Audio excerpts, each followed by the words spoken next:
Hola a todos, bienvenidos a un nuevo programa de Entrevidas TV y en esta oportunidad voy a estar hablando con Mariano Pañuco. Mariano, un placer enorme tenerte en Entrevidas. Gracias, Mauro. Un gusto para mí. Te digo que es raro, porque normalmente yo soy espectador de las entrevistas. Muchas veces, mientras laburo, además de escuchar música, pongo charlas, entrevistas, y en algunos casos suenan las conversaciones que tenemos en entrevistas. Así que es raro estar de este lado, realmente.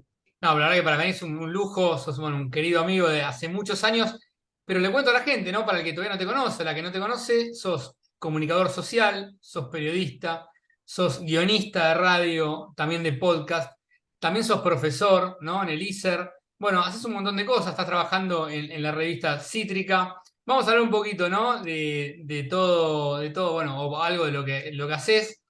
Pero bueno, para arrancar, ¿no? Así con todo, vamos a estar hablando de La imaginación al poder, ¿no? Un libro que reúne historias de revistas culturales integrantes de Aresia. De paso le contamos a la gente, ¿no? Qué es Aresia, pero bueno, si querés contalo vos. Dale. Entre las cosas atípicas del canal, hoy en vez de hablar de libros, vamos a hablar de revistas. Pero el Exacto. punto de partida es un libro, como decís vos, que es este libro que se llama El poder, el poder a la imaginación, que no remite al mayo francés, sino que es, es un libro que cuenta una historia larga, que es la historia de Aresia, que es la Asociación de Revistas Culturales Independientes de Argentina, y a su vez un libro de historias, porque cuenta historias, recorridos de distintas revistas que han formado parte de Aresia. Como para sintetizar un poco esta historia, Aresia es la Asociación de Revistas Culturales Independientes de Argentina, que cumplió 10 años en el 2021, porque nació en 2011, eh, y que es de alguna manera continuadora o hija de una tradición de revistas culturales que, si nos vamos atrás en el tiempo, podemos ir hasta el grupo de la revista Sur, Victorio Campo, Borges, Bioy Casares. No sé, en esa historia está también El Escarabajo de Oro con Abelardo Sí. Castillo, o está la revista Humor de Andrés Casioli, y hasta también Miguel Grimberg con Mutantia, un montón de revistas. Bueno, de toda esa tradición de revistas culturales y un montón de experiencia de tratar de juntarse, que finalmente no prosperaron. Aresia es un caso atípico, digamos, porque es una asociación que lleva ya 12 años de vida y que sigue creciendo y se sigue multiplicando. Entonces, la excusa de este libro es reunir, a partir de historias de algunas de las revistas que han formado parte. Te cuento que desde el origen de Aresia fueron más de 500 revistas las que pasaron por Aresia, las que se han asociado, en algunos casos se discontinuaron, porque, por ejemplo, pensar hoy en imprimir en papel es casi una rareza, pero también hay portales. Pero digo, es un gran paraguas de cobijo y un gran punto de encuentro de un montón de experiencias federales. Además, estamos en un momento ahora, no sé, de mucha producción de revistas y de portales en Rosario, por ejemplo, pero también hay un nodo en Cuyo, con experiencias en Mendoza, en el litoral, en Entre Ríos, en Paraná, en un montón de lugares. Por supuesto que siempre Buenos Aires, lo que es AMBA, es el punto que más experiencias reúne. Pero bueno, de alguna manera, este libro, que no está a la venta, pero que se puede descargar gratuitamente en PDF en la página de Aresia, que es revistasculturales.org, revistasculturales.org. Ahí está el libro para descargar en PDF y donde se pueden conocer esto, distintas historias. Hay revistas, para que te des una idea, que tienen 40 años. No Claro. sé, una revista que se llama Actualidad Psicológica es del año 75. No sé, la revista Quiné, que es sobre la cuestión corporal, es del año 92. Digo, para tener una dimensión de que son revistas que han atravesado distintas crisis del país, distintos momentos, y al día de hoy, con esta explosión de lo digital y de las redes, siguen vigentes. Entonces, bueno, Aresia es de alguna manera el punto de encuentro donde intercambiamos, digo yo como editor de revista Cítrica, donde intercambiamos problemas compartidos, la necesidad de organizarnos, por ejemplo, para conseguir una pauta oficial que estimule este tipo de producciones, que garantizan la diversidad de voces, distintas temáticas, porque en Aresia confluyen de una revista de psicología hasta alguna Claro. sobre ciencia o alguna que habla sobre videojuegos, por ejemplo. Bueno, todo eso es Aresia, y parte de ese recorrido está reunido en este librito que se puede descargar gratuitamente. Ahí, el poder a la imaginación, yo lo había dicho al revés, había hecho, cruzado Sí, el nombre, así que ahí lo mostramos bien. Bueno, está bueno que se pueda conseguir, por lo menos descargándolo, ¿no? Y pensaba, ¿no? Qué difícil hoy en un momento del país donde, bueno, todo está medio complejo, pero el tema del costo del papel, de la tinta, ¿no? Por ahí de lo digital o lo virtual, que también le quita un poco de espacio a lo que tiene que ver con el papel, ¿no? Nosotros que hace años por ahí leíamos más bueno, los diarios, otro tipo de revistas. Nombrabas, bueno, videojuegos, pero también está la Cosa que habla de cine. Bueno, hay un montón, ¿no? De exacto. fútbol o de otros temas. Y de a poco, nada, se está leyendo menos, ¿no? Sí, bueno, ahí es un poco también entender la razón de ser de estas publicaciones, Claro, que en muchos casos son revistas muy de nicho y que tienen su público, y claro. que más allá de esto de que hoy en día pareciera difícil pensar un medio de comunicación sin una pata digital, sin embargo, el tiempo de lectura, ya sea porque uno viaja en un transporte público o porque te es un rato y leer en papel, digo, es como otra conexión Sí. con esas historias, ¿no? Digo, en muchos casos son noticias periodísticas, pero también artículos o entrevistas en profundidad, digo, no sé, pensando en que hay revistas de música clásica o como decíamos, de ciencia o de cocina. Así que digo, para mí que yo me considero de una generación analógica, creo que eso compartimos, todavía la lectura en papel tiene como un valor particular. Y aún así, aunque ahora cada vez se imprimen menos revistas, o muchas han saltado a lo digital, pero todavía el papel sigue presente y en algunos, hay que pensar en algunos lugares de la Argentina donde la conectividad por ahí no es tan buena. Entonces ahí todavía las publicaciones en Claro. papel siguen teniendo un peso o por el valor comunitario local de que circule en papel, digo, sigue teniendo cierto valor que por ahí visto desde la gran ciudad es raro de pensar. Bueno, y el tema del papel nos pasa con los libros también, ¿no? Yo prefiero leer el libro directamente en físico, no me gusta lo digital. Eh, bueno, vamos a hablar un poquito de varias cosas, de varios libros, ¿no? De libros, perdón, de revistas. Por ejemplo, La Garganta Poderosa, tenés ahí para Acá mostrar, la tenemos. impecable. Bueno, la verdad que es una revista que sigue circulando mucho, ¿no? Sí, tal vez es la más conocida, la más popular de las que vamos a comentar, y que siempre ha tenido esta estrategia de comunicación, ¿no? Una revista que nace de una organización, que es La Poderosa, que trabaja en distintas asambleas de villas del país, de barrios populares, y que se plantearon, por un lado, tener un medio de comunicación propio, una voz propia, ¿no? Digamos, desde esta premisa de que no hablen otros por los villeros, sino que hablemos nosotros los villeros. Esto es lo que se plantea la garganta. Y por otro lado, decir, bueno, ¿cómo hacemos para generar ingresos que no sean dentro de las propias villas? Bueno, entonces, a través de la revista, digamos, de poder distribuir en kioscos, estar en un montón de lugares, con este impacto visual, ¿no? Siempre Claro. apelando a una cara, por lo general son figuras, en el primer número, por ejemplo, fue Riquelme, y han aparecido un montón de personalidades en la tapa, digo, hasta Messi o Natalia Oreiro, pensemos en figuras importantes de distintos ámbitos.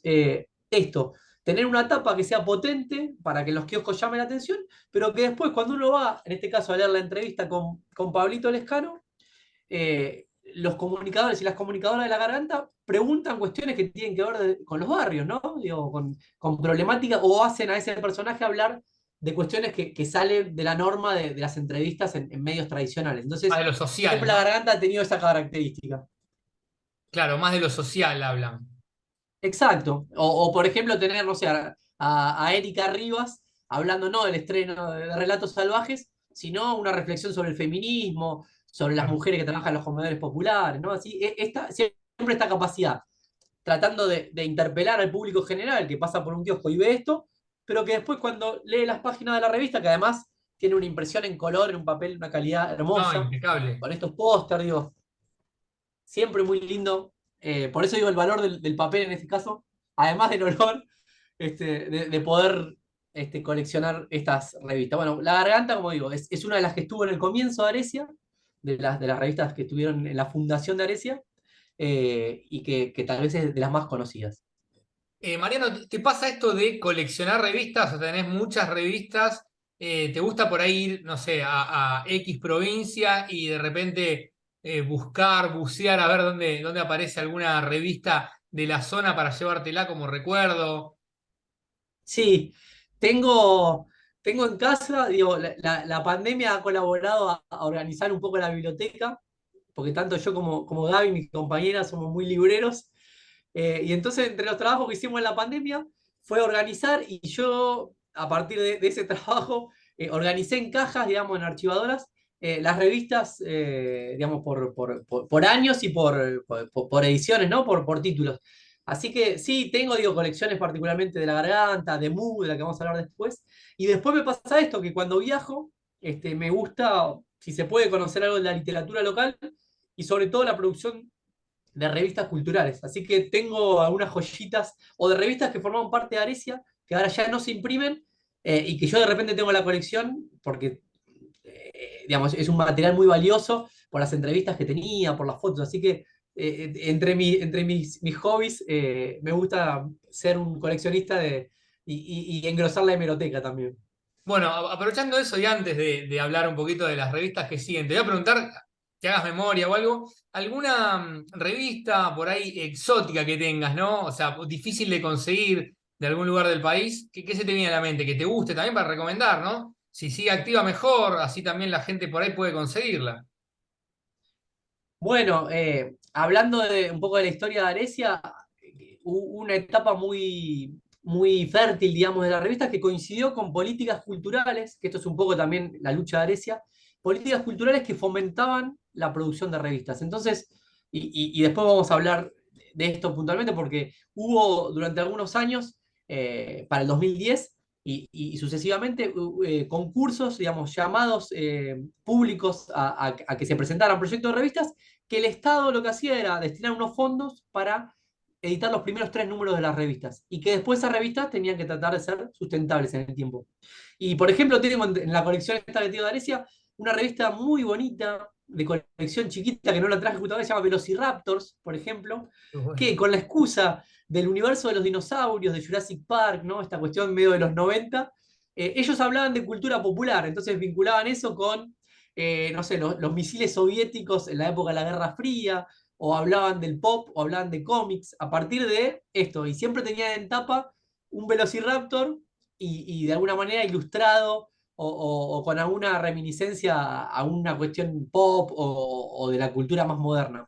Esa es una joya muy linda. Después puedo mencionarte, no sé, Maten al Mensajero, que era una revista que reunía cómic, por ejemplo, Sí. o digamos que le daba lugar a historietistas e ilustradores de distintas partes del país también con esta idea de compartir. Por ejemplo, había una edición que era literatura del NOA. Entonces había pequeños textos de autores, autoras de Salta, de Jujuy, y en otra edición era sobre Cuyo. O sea, una revista que vinculaba la parte literaria federal con la historieta. Bueno, esas son algunas de las joyas que han tenido lugar en Aresia y que yo en su momento iba coleccionando, porque además yo entro a Aresia, digo, para hacer una referencia personal, porque tenía una columna en Radio Sur, una radio Sí. comunitaria en la que yo participé durante casi 10 años, donde yo todas las semanas llevaba una revista cultural.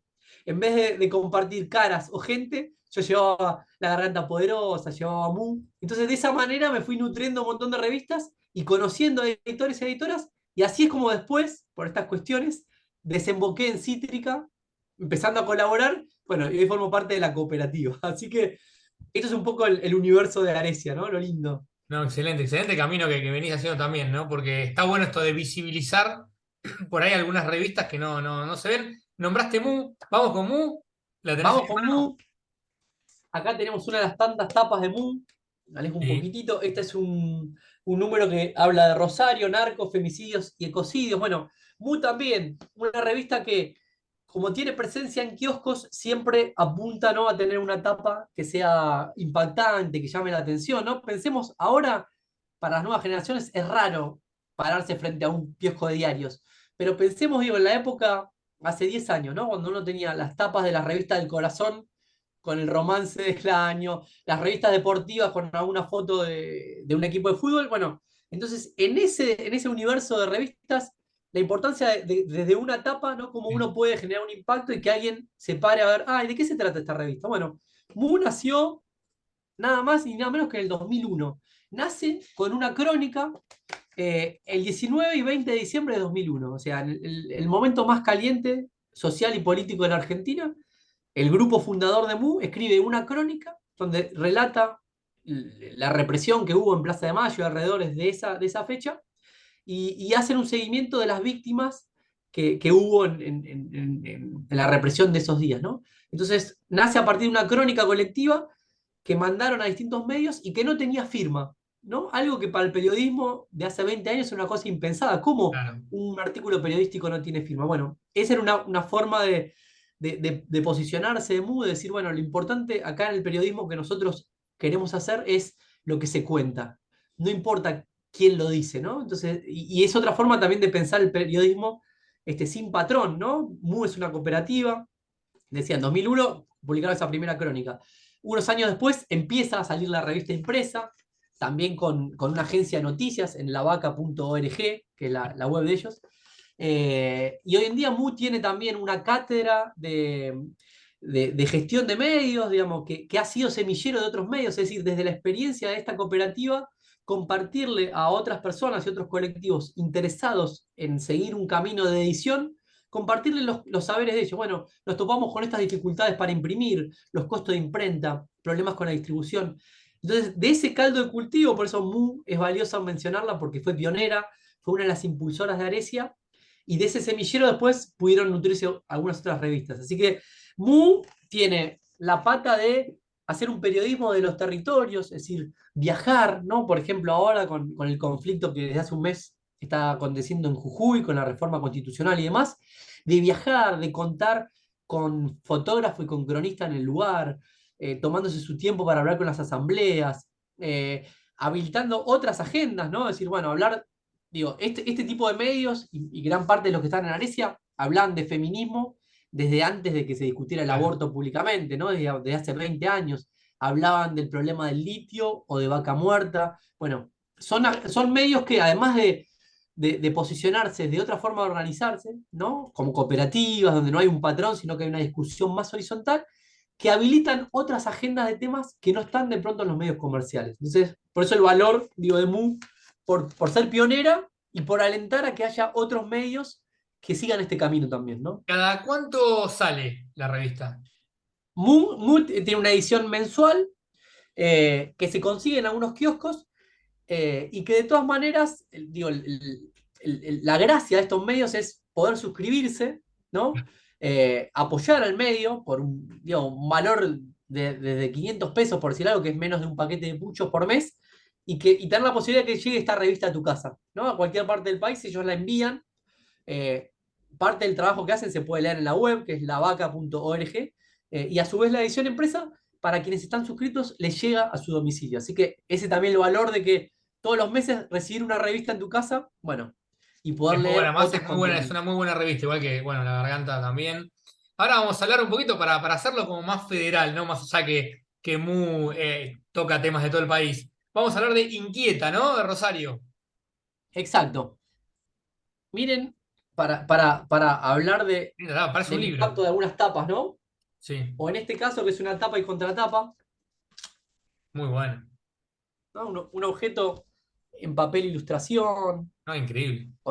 digo, una calidad fotográfica muy particular. Inquieta es una revista rosarina, que nace en 2010 a partir de este concurso que yo mencionaba de revistas culturales, que llevó el nombre de Abelardo Castillo, ¿no? Un homenaje a un referente de la literatura, pero que además fue editor de revistas culturales.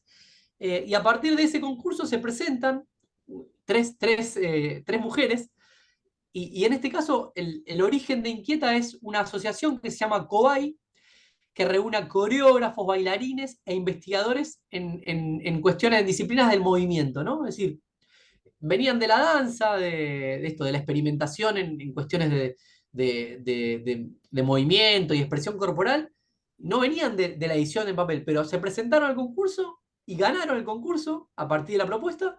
Entonces se propusieron hacer una revista que hablara sobre danza, sobre arte del movimiento, pero no desde la academia, sino contada por las propias personas que transitan esas disciplinas. Entonces, a partir del concurso ganaron y empezaron a editar esta revista, Muy que buena está escrita, calidad. digo, convocan habitualmente a que manden coreógrafos, bailarines, investigadores, que manden artículos para pensar la danza también desde lo teórico, ¿no? Porque son disciplinas, pensemos en una disciplina que es puramente corporal, como la danza. Bueno, esto es una invitación a pensar eso que hacen con el cuerpo, ¿no? Tiene, como decía, están así en Rosario y tienen 2 ediciones anuales. Esta es una revista que se vende, se distribuye sobre todo en los ámbitos de la danza y de las artes del movimiento en Rosario, pero también tiene material disponible en la web. ¿Y cómo llegaste a la revista? Llegué a través de Arecia también, porque hoy en día algunas de las compañeras que forman parte del comité editorial de Inquieta son parte de Arecia, Ah, ¿no? Digo, Arecia tiene una comisión directiva conformada por diferentes representantes y las chicas de Inquieta están ahí. Y en la última asamblea que tuvimos de Arecia, donde nos juntamos todas las revistas, me traje estos ejemplares que si muy no, de otra bueno. manera sería muy difícil de conseguir y que obviamente ya son parte de mi colección personal, la revista Inquieta de Rosario. No, muy bueno. Muy buena etapa además, ¿no? Abriéndola ya tenés tú una foto increíble. Y ahora vamos a seguir con lo que viene, pero en algún momento, digamos, o a futuro, más allá de que ahora estás en Cítrica, ¿tenés en mente hacer una revista o lo ves como muy complejo, no está en tus planes? Mirá, Fundar, no ¿no? tengo Digo, una idea concreta, pero si hay revistas que se han podido sostener durante 40 años, y esto es un poco la filosofía de Arecia, es porque hay un público, es porque hay claro, lectores y lectoras, ¿no? Eso es claro. lo que les da la supervivencia.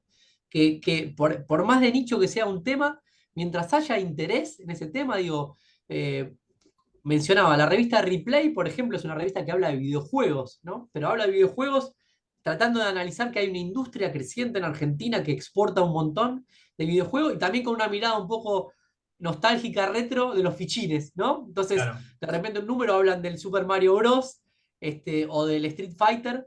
Digo, y eso es un valor cultural, por eso también la demanda al Estado de que estas revistas reciban una pauta oficial, de que sea estimulado, porque es una parte de la cultura no solamente pensada como museo, sino que la historia de la industria del videojuego en Argentina es parte de la cultura. Poder documentar las experiencias de danzas que hay en la Argentina o lo que pasa en las villas es parte de la cultura. Entonces, digo, volviendo a la pregunta, no tengo ahora por ahí, me gustaría por mi otra afición, algo vinculado a la radio o al podcast, ¿no? Claro. Para tener en formato papel. Pero yo creo que, digo, pensando en esto, cualquiera que se quiera animar a emprender algo, mientras haya un público, lectores y lectoras que puedan hacer comunidad, siempre está la posibilidad de que nazca una revista, ¿no? Digo, tal vez hoy en día no sé si se pensaría de ser un proyecto en papel, pero puede ser un portal que una vez al año por ahí haga una edición Claro, está especial bueno, está bueno. impresa, ¿no? Pero digo, siempre que haya público, hay posibilidad de que nazca una revista. Eso hay que tenerlo muy en cuenta. Marian, y esto que decías, ¿no? De la pauta, ¿no? ¿Están recibiendo pautas las revistas? ¿Están luchando por eso? Algunas reciben, otras no. Bueno, uno de los objetivos que se planteó Arecia cuando nació, en 2010, era, a partir de que confluían revistas de cine, de ciencia, de danza y de videojuegos, digamos, con temáticas muy distintas, pero veían que los problemas eran similares, y entre ellos era la dificultad de sostenerse, digo, más allá de la venta o de a ciertas suscripciones, de que era necesario, aparte pensemos, el 2009 fue la discusión por la ley de servicio de comunicación audiovisual. Es decir, el Estado buscaba regular radio, televisión, cable, pero dejaba fuera a todo este universo de publicaciones impresas o de portales web, ¿no? Entonces, un poco la pelea fue, nos deben una ley, ¿no? Nos Claro. deben una ley. Y de hecho, en estos años que lleva Arecia, se redactó desde el propio corazón de Arecia una ley de fomento a revistas culturales independientes que no llegó a discutirse en el Congreso, pero que entre las cosas que plantea es necesario que el Estado reconozca y valore esto porque es cultura y porque garantiza la diversidad de voces.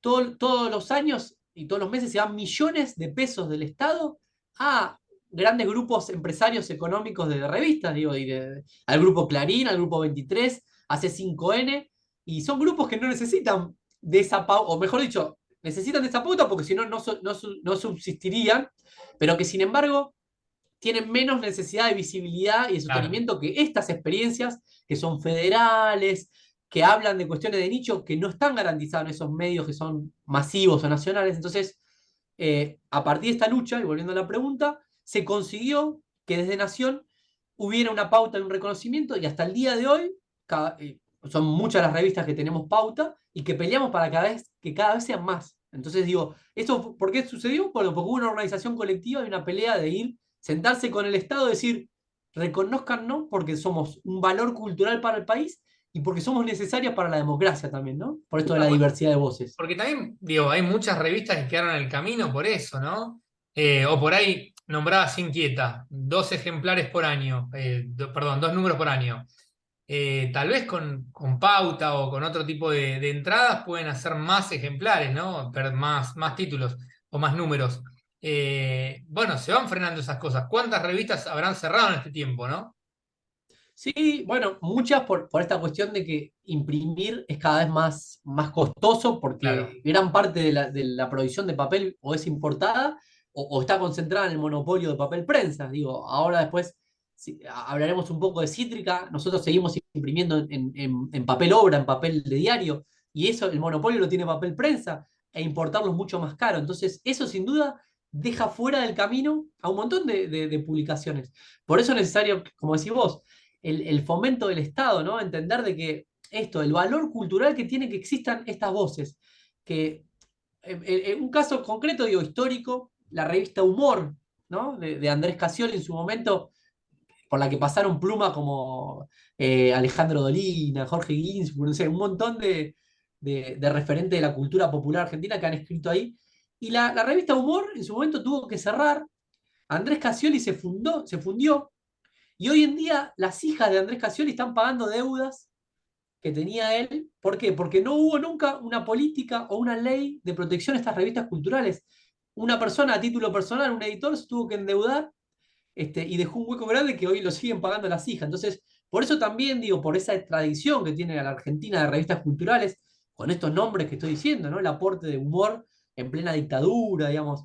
Por eso la necesidad de que el Estado reconozca a estas experiencias que garantizan otras agendas, una mirada federal, pluralidad de voces y esto, y salir de la mirada siempre porteñocéntrica, que es la que manda, ¿no? Los medios nacionales en realidad son medios porteños que no reflejan la mirada de todos los territorios. Bueno, por ejemplo, yo Inquieta no la conocía y está buenísimo, ¿no? Que por ahí la gente llegue, por ahí hay mucha gente que vinculada a, bueno, ser coreógrafo, escenógrafo, bailarines, lo que sea, que por ahí puedan llegar, una revista muy interesante que por ahí no se conocía. Vamos, por las dudas que nos quedemos sin tiempo, así no se corta, vamos a hablar un poquito de Cítrica. ¿Qué podés contar? Bueno, contame cómo llegaste a Cítrica. Vamos a hablar de Eh, Cítrica, que es la que más me toca de cerca. Esta es sí, la edición más reciente, digamos, es decir, la de julio, que tiene que ver justamente con el conflicto de Jujuy, ¿no? A partir de la reforma constitucional que hizo Gerardo Morales de manera express y que generó esto, mucho descontento social. Y esta etapa, por ejemplo, esta foto, la sacó Susi Maresca, la compañera fotógrafa, que viajó a gran Jujuy, foto. ¿no? Entonces, esto también, el valor de poder contar un poco como el eslogan que tratamos de asociar a Cítrica, que es periodismo de los territorios. Podemos contar el conflicto de Jujuy desde Buenos Aires haciendo un par de llamados, pero si tenemos una compañera que puede viajar, que puede estar en el lugar, oler el olor de los gases No es lo lacrimógenos, mismo, claro. hablar con las comunidades, digo, es distinto, ¿no? Uno cuenta desde otro lugar, ¿no? Digo, la cabeza piensa donde los pies pisan, dice un refrán. Entonces, bueno, nosotros apuntamos a ese tipo de periodismo y llegué a Cítrica como lector. Y esto también es para vincular con esto que hablábamos de Arecia, de otro modelo de comunicación, ¿no? Digamos, donde los medios comerciales por lo general son medios enormes, a los que uno como lector por ahí se comunica con una carta de lectores, haciendo un comentario en las redes. Bueno, estos medios que son sociales, cooperativos, autogestivos, proponen como una forma de comunicación con la audiencia que es más circular. Yo me acerqué como lector, compartía la revista en la radio, en las columnas. De pronto se me ocurrió en un momento proponer un sumario para colaborar. Empecé a colaborar regularmente y hoy en día soy parte de la cooperativa, ¿no? Digo, y esto también pasa con las radios comunitarias. Uno va a una radio comunitaria, golpea la puerta y enseguida está tomando mate en el control o en la sala de producción. Y si quiere empezar a hacer algo, seguramente puede empezar. Si vos querés ir a una radio comercial, hay uno de seguridad que te va a pedir el No, no te frena, documento. sí, sí, te No vas a frena. llegar nunca al estudio. Bueno, Entonces digo, llegué a Cítrica siendo lector, conociendo a sus editores.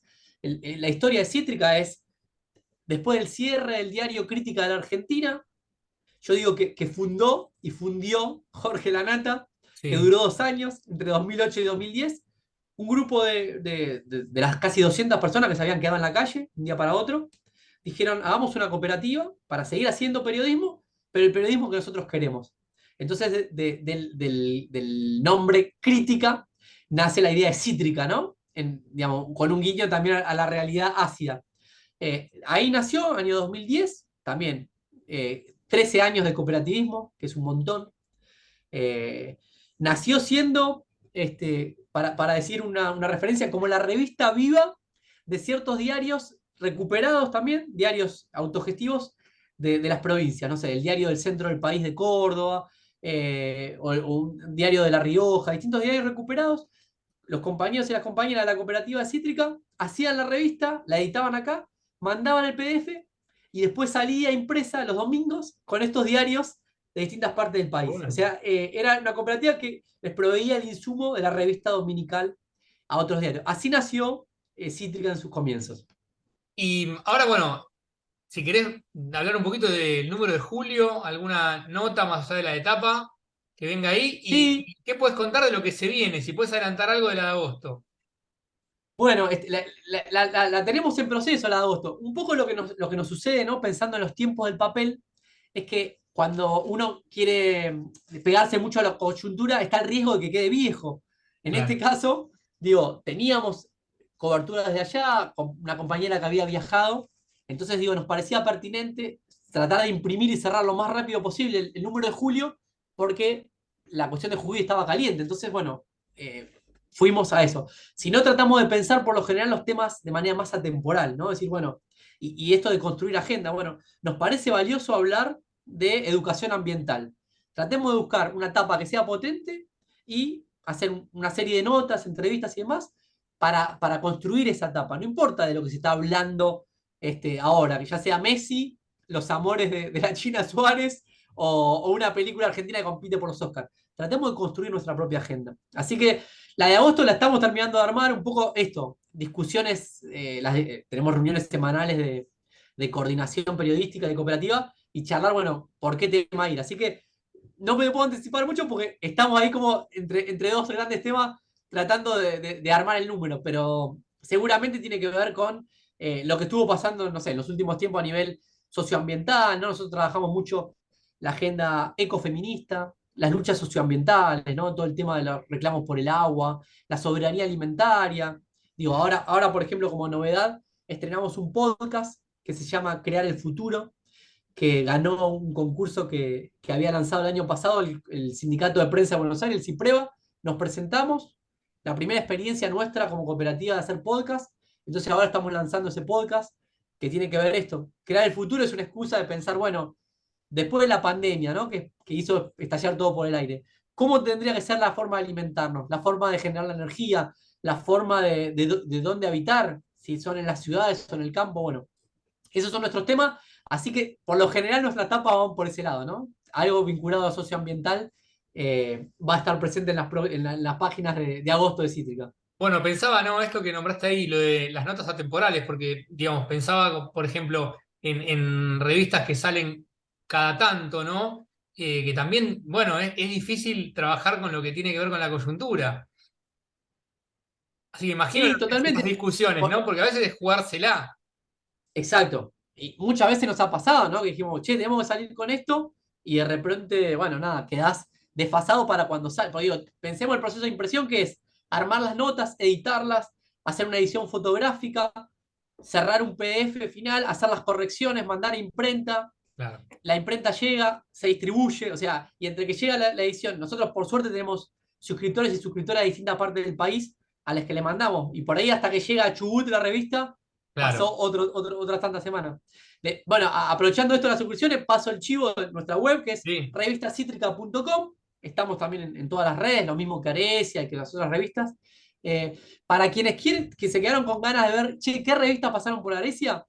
En revistasculturales.org hay un catálogo donde pueden revisar todas las revistas que han pasado con webs, se van a maravillar, digo, es un mundo por descubrir, así como el de los libros y el de las No, pues editoriales, bueno, de los sellos autogestivos de revistas también. y también, bueno, pueden suscribirse a Cítrica, ¿no? Eso también es bueno el dato. Si querés pasar el dato, ¿cómo tienen, bueno, para que Sí, pasen? digo, en nuestras redes sociales siempre hay en la descripción del perfil algún link, si no en la web misma, revistacitrica.com, hay un banner ahí. Y como digo, en nuestro caso, desde 500 pesos, que es menos de un paquete de puchos, apoyan nuestro laburo, que es autogestivo, tratando de esto, de viajar todo lo que se puede, de contar otras historias y otras agendas. En agradecimiento les mandamos la revista y después siempre hacemos sorteos de libros, entradas para el teatro, bueno, tratando de esto, de devolverle algo a esta comunidad que nos abraza porque digo, a diferencia de un diario comercial, yo soy cítrica, entonces me conozco con muchos suscriptores, entonces Claro, si publicamos algo que la pifiamos, me van a venir a decir, che, Mariano, me parece que no me gustó esto. Y hablan eso es parte directamente también con... del compromiso que uno asume siendo editor de un medio autogestivo. Yo soy la revista, ¿no? Yo soy la revista, pongo la cara y me conocen y en muchos casos también se acercan porque conocen a las personas que laburamos detrás de este proyecto. Marian, quedan 2 minutos antes de corte. Bueno, estoy hablando con Mariano Pañuco, periodista. Bueno, recomiendo todo lo que hace, un excelente periodista. Para finalizar, nombraste el podcast. ¿Ya se puede escuchar? ¿Cuándo? Y ¿Lo pueden escuchar por Spotify? está en Spotify, se llama Crear el Futuro, el podcast. El primer episodio es crear el alimento. Y hicimos este juego de hacerle la pregunta a una inteligencia artificial de qué hay en el futuro y la respuesta es que el futuro no existe porque hay que crearlo. A partir de esa pregunta y de ese juego, tratamos de recordar distintas temáticas que hablan con esto, con cómo es la transición hacia otra forma de vivir en este país y en este planeta. Excelente, excelente. Un placer enorme, Marian, tenerte acá en Entrevidas. Muchísimas gracias por esta charla. Un abrazo enorme. Gracias a vos, me alegra mucho que siga adelante Entrevidas, que se multipliquen en distintos formatos y me tocará posiblemente escuchar esta charla entre nosotros dos cuando esté laburando y ponga ahí de fondo YouTube. Seguramente. Te mando un abrazo grande. Muchas gracias, en serio. A Chau, vos, chau. Maurito, gracias.